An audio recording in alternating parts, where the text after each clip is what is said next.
So, later this year, in the fall, is going to mark 10 years since the reboot retcon occurred in Archie Sonic. And we all know why that happened from a behind the scenes standpoint. But also, in a few months, mostly in mid to late spring, we'll also celebrate 10 years, or look back at 10 years later, of the fact that in basically mid to late spring of 2013, the Mecha Sally arc, which was probably the most controversial and one of the more darker arcs that Archie Sonic has ever had, would have ended. Yeah, it would have marked 10 years. This spring, believe it or not. And to say that, looking back on it 10 years later, it's still looked at as a sore spot for a lot of fans. As the old saying goes, it's an understatement because it is a sore spot. I mean, this is why basically, a lot of people are very weary, if you will, when it comes to Ian Flynn, and what he writes sometimes when it concerns certain characters, especially fan favorite characters. I mean, they're not sure exactly what direction he's going to go in to try to tell the story. I mean, we look at what's going on right now currently in the story of the main IDW book, and a lot of fans are concerned about the whole Tangle and Whisper dynamic. And, some people feel that, it's not going to, go the way people are fearing, but it's mainly from a continuity standpoint, in story standpoint, and character standpoint, it's going to strengthen the bond between Tangle and Whisper. Like, they're going to have a better understanding of where each is coming from. And that might be, the direction they go in, but still a lot of fans, are very weary about what Ian Flynn could do. I mean, they didn't expect him to go all out and dark with the Metal Virus arc and, do it as long as he did, and have certain fan favorite characters like Vanilla and some of the Chaotix get infected, and even Tangle, who was just new to the comic and become an instant fan favorite, get infected as well, but yet, it happened. So when they look back at, this arc from 10 years ago, literally over 10 years ago when it started, I think that is, that right there is the moment fans, look upon and say, yeah, Ian, you're a great writer. You understand this probably better than anybody because you're a fan yourself. But at the end of the day, after all the crap you've pulled from a story standpoint with fan favorite characters, yeah, you're kind of on thin ice in some cases. Which, honestly, you can't blame fans for feeling because, I'm one of the fans, very notably, and you could go back and watch it here on this channel. I'm one of the fans very notably that, spoke out about the fact that I didn't like what they did with Sally in the Mecha Sally arc. I felt it was unnecessary. Especially with, the way they had Sally in her mecha form say things and insult people and stuff like that. And I'm like, this is not Sally. And, honestly, a lot of people agreed. I mean, yeah, as I've mentioned many times before, the blueprint, I guess, what would the word be? What would the saying goes? The blueprint in which the story was drawn on, if you will. Yeah, the blueprint and everything looked excellent. It looked like everything was, all ready and set to go, but the execution at the end of the day didn't help. The execution, fell flat. I mean, there were some moments in there, here and, in between, here and there, if you look very closely at certain scenarios, but still it just fell flat and became very repetitive when it was all said and done. I mean, yeah, as I've mentioned before, Sally looking outside of her brother's, hut window when she went to that village to hunt down him and his family, and that kind of like, look on her face, like almost sorrow. To people like me, that was like the littlest glimpse of hope of, hey, it looks like she was breaking through, but we never got any full like continuation or any more hints of that later on. The other thing about the arc too, which really confused a lot of people, is, how could Eggman modify a power ring that has been usually known to free roboticized people from his control? How is he able to do that?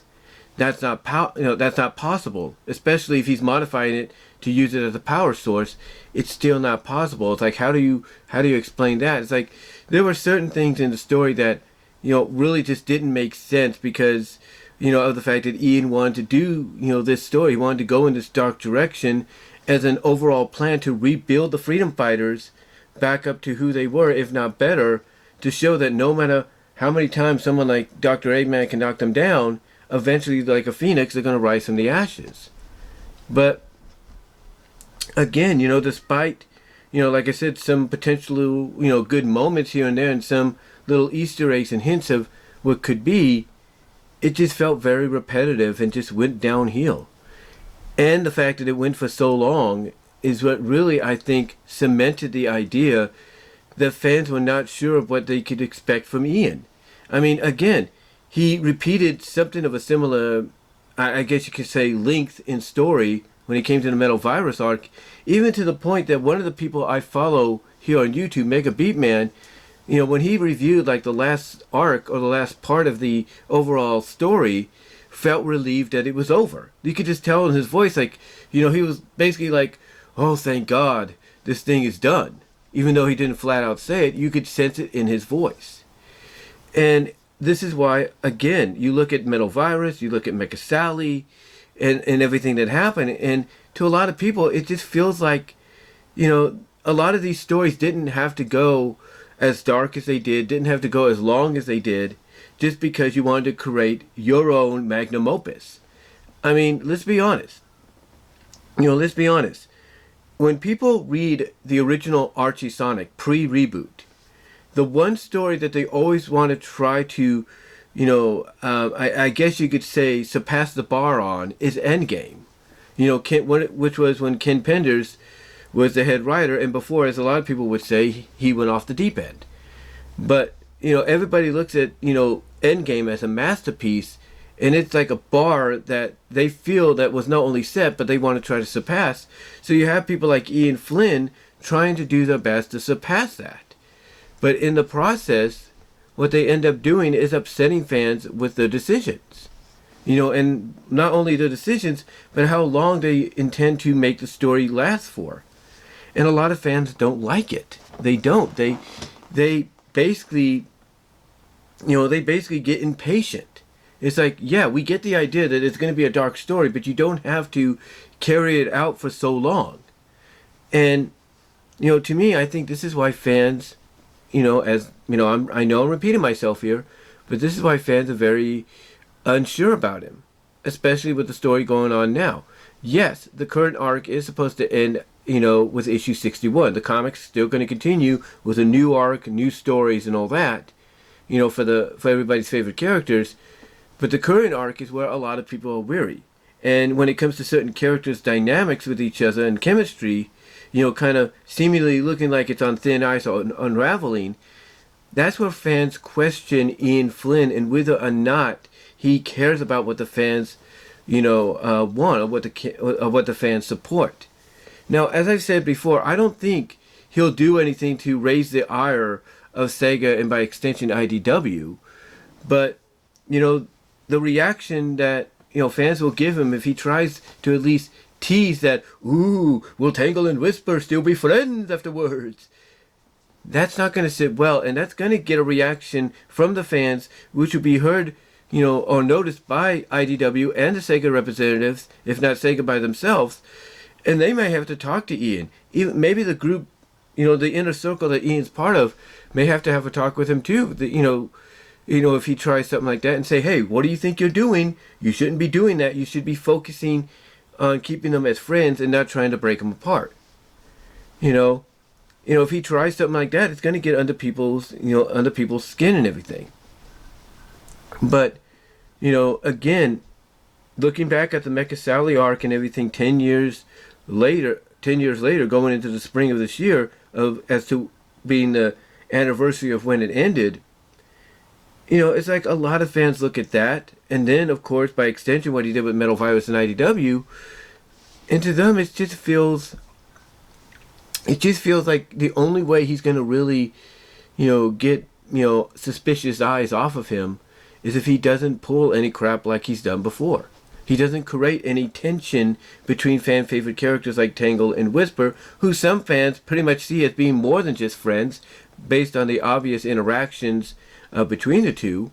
You know, if he wants to get suspicious eyes off of him, he's not, basically in their eyes, the fans' eyes, he's gonna have to stop pulling this kind of crap.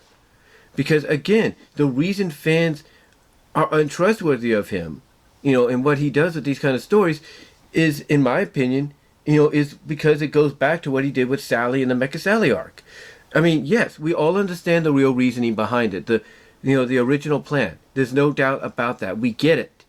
But the fact that, he did that for as long as he did and everything, and then did all these different, scenarios and all that to kind of keep her that way for as long as he did, again, it makes fans very weary. It makes them very like, I don't know if I could trust him.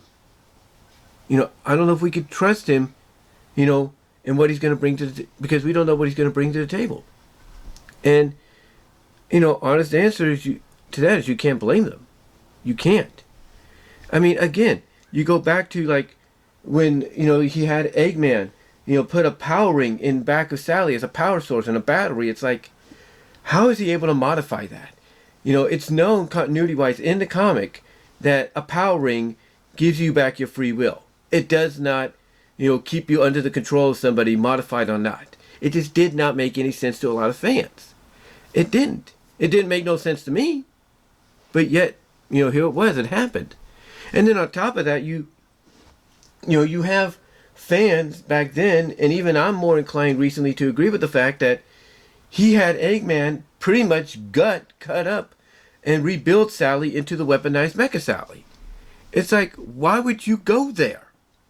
And the reason people feel that he did this, and I'm more inclined to believe it myself, is because at one point, he mentioned that when Sally ran down that hallway at the end of issue 225 and got fired on by that turret gun, on the Death Egg, that basically the end result of her being shot at was she was turned into the chipmunk equivalent of Swiss cheese, which disgusted a lot of fans. So they don't put anything by him, when it comes to pulling anything else disturbing out of his hat, even if it's off panel. So, so when you get down to it, looking back at the end of that arc 10 years later, which will be this spring, be basically in a couple of months, this time frame, if you will, and looking at, what he did throughout that run, and then, of course, looking what had to be rebooted, that same year as a result of the behind-the-scenes issues, but mainly looking at that story arc, if you will, and everything that occurred to Sally as a character.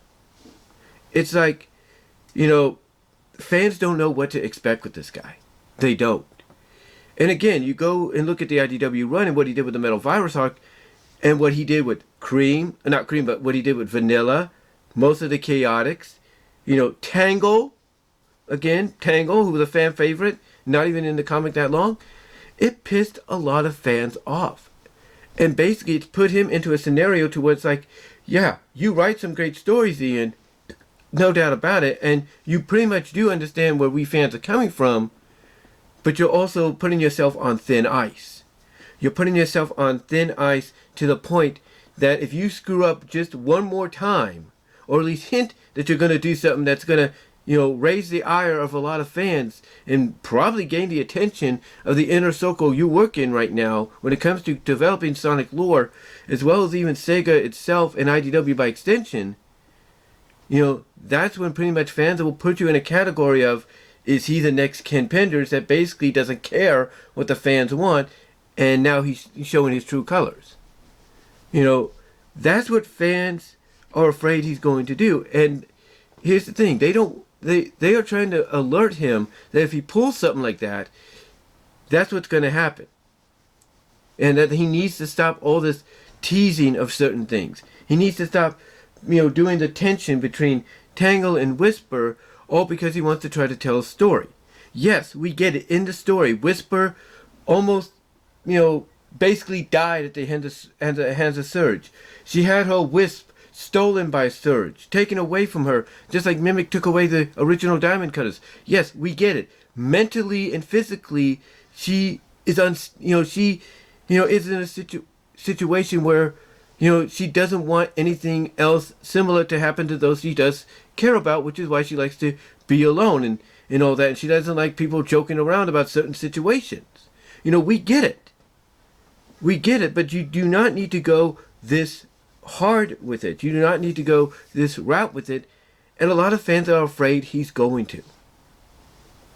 And that's why I think a lot of fans, when they're talking about the Mecha Sally arc 10 years later around this time frame, it's not because it's still a sore spot for a lot of fans, including myself, because we all agree and feel it wasn't needed, to be as long as it was, or it didn't really need to happen, in the way it did. I mean, a lot of us still believe that he could have had Sally, in the story, order Nicole to, hack, the Death Egg and basically redirect the beam to shoot into the sky and hit nothing, and that'd be fine. But he didn't do that. He didn't do that. And again, that's where the sore spot comes in of this was something that didn't need to be. And if it needed to be, it didn't need to go as long or as hard as it did. And again, like I said, there were situations in there that really threw him for a loop. Like, you can't, like, how are you modifying a power ring? It doesn't make sense. That doesn't make sense how Eggman can do that. It doesn't work. Or why would you have him gut her instead of just placing armor on her? It didn't make sense. It didn't make sense. So, so in the end, when you look back at that story 10 years later, I think one of the reasons people look back on it is because of what's going on right now in IDW and certain situations with like Tangle and Whisper and what happened with the Metal Virus and all that. And in the eyes of a lot of fans, it's putting Ian on thin ice in their perspective.